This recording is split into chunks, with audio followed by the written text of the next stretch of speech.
You receive a text, a social invitation. Before you finish reading it, your chest drops. Not a little, but a lot. This often triggers a predictable cycle.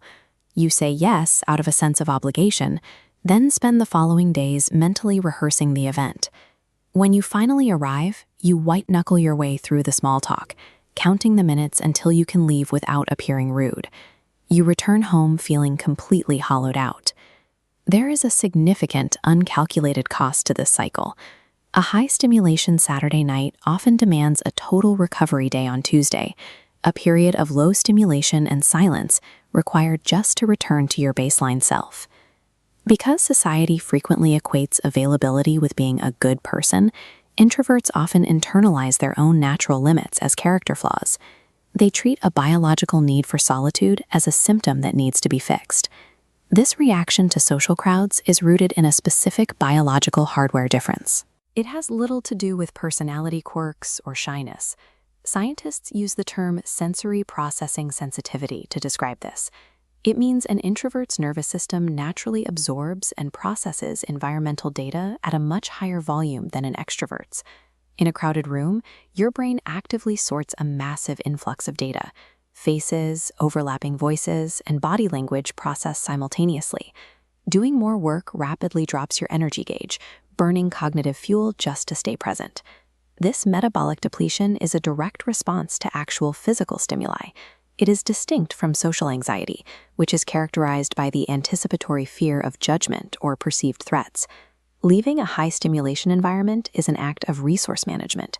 It's a logical response to a nervous system at its processing limit. The way our brains reward us for socializing also plays a role. Dopamine, the brain's reward currency, triggers differently depending on your neurological calibration. Extroverts possess a pathway energized by high-frequency signals, making socializing the reward. Introverts rely on a pathway activating only through deep connection. In crowded environments, introverts burn energy processing noise, while their reward pathway remains dark, spending reserves with zero chemical return. This explains why so many social events are avoided. Attending gatherings offering no deep connection is a guarantee of physiological bankruptcy. Understanding this biological cost leads to social selectivity. This is the intentional allocation of your limited energy toward the environments and people that actually matter to you. You can apply a specific filter to every single invitation you receive. First, ask, will this event result in a genuine connection, or will I leave feeling hollowed out? Second, does this plan come from a genuine desire to be there, or is it a heavy burden of social obligation? Third, does the environment allow for an authentic presence, or does it require an expensive, continuous performance of extroversion? Using these three questions shifts your focus entirely away from reflexive people-pleasing and toward the deliberate management of your own energy reserves. Limiting your social attendance actually increases the weight of your presence.